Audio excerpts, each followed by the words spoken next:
बास झालं. बास झालं मनातल्या मनात रडणं आणि जगासमोर मी खुश आहे म्हणून खोटेपणाने मिरवणं. प्रचंड त्रास होतोय तुला. बाहेर पडायचंय ना यातून. मग आता शांतपणे मी काय सांगतोय ते ऐक.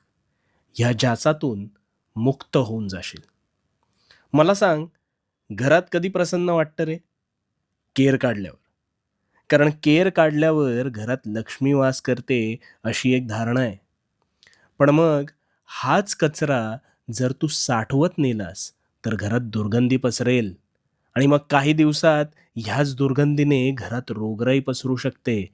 मग नको असलेला विचारांचा कचरा, तो मात्र तू नेहमी कळत-नकळत साठवत नेतोस. ज्याची मुळं तुझ्या मनात घट्ट घर करून बसतात आणि मानसिक स्वास्थ्य बिघडवतात. पण मग या विचारांना मानसन्मान कोण देतं रे? मला सांग ना कोण देतं? तूच ना.